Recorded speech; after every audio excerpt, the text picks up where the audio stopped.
Yes, dalawang game namin talaga. Medyo may job kami sa dalawang game na yan. Pero ngayon sa game namin, siguro na-maximize na talaga namin kung saan may advantage sa offense. Nagtuloy-tuloy dahil sa mga nag-isip namin sa mga shot namin. Sana lang yun na magtuloy-tuloy dito sa mga sa game. Thank you, Coach. And for Rice, naka-21 points time this game. Ano lang siguro yung naging motivation mo heading into this match para matulungan yung team? Siguro trabaho lang talaga kasi yun naman lagi sinasabi ko siya. Pagkabuhat mo yung lahat ng team points mo, or lagi ko sa leadership mo, yung lagi ang trabaho talaga. Tsaka yung mindset na pag tumatawa sa court, talaga gawin mo yung best mo. Thank you, Rice. And for Maria's team natin, ano lang siguro yung feeling na after being down from 0-2, ngayon hanggang ngayon ang panalo and yung momentum? Masaya lang din po kami to get that win, syempre para kumpiyansa din kami in the next game. Kasi kita niyo naman first set medyo down kami, parang dala-dala pa rin yung bigat from the losses. But I'm really grateful na nag-step up si Ate Roy, si Isa, si Tam, depensa niya, and even si Dina. So yun lang talaga siguro yung nagkulang sa amin. Kasi skills and everything nandun naman. Yun lang, nangangapa pa at first kasi halos totally new core yung nasa loob. But ayun nga, again, I'm grateful na halos lahat na sila. Thank you, Maddie. The floor is open for questions. For Maddie and Royce, as a leader lang ng team, paano nyo sila minotivate after nung first two losses?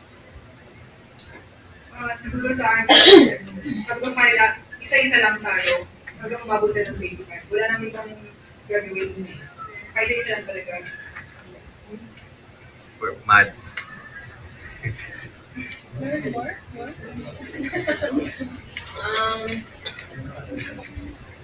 Niremind ko lang yung team bago kami pumasok na kalimutan na namin yung first two games. Tapos mag-focus lang kami sa game namin ngayon, which is nangyari naman, pero ayun nga, kailangan pa namin magtrabaho. Marami pa kaming kailangan i-improve as a team. Siguro, nakita ko lang na medyo hanggang ngayon pagod pa rin si Soy talaga. So isa sa ginagawa namin. Kaya siguro, same na lang ako na nakita rin ng coaches namin na mas nababawasan siya pag nababawasan yung gusto namin gawin sa loob ng court kasi nga mas need pa namin siya kung ano dapat gawin namin. And yun, siguro babalik naman si Soy kasi every training naman talaga pinupush niya yung sarili niya.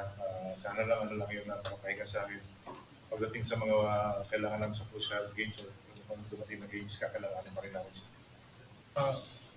Siguro nakita ko lang na medyo hanggang ngayon pagod pa rin si Soy talaga. So isa sa ginagawa namin. Kaya siguro safe na lang ako na nakita rin ng coaches namin na mas nababawasan siya pag nababawasan yung gusto namin gawin sa loob ng court kasi nga mas need pa namin siya kung ano dapat gawin namin. And yun, siguro babalik naman si Soy kasi every training naman talaga pinupush niya yung sarili niya. Sana lang yun na makapahinga sa akin.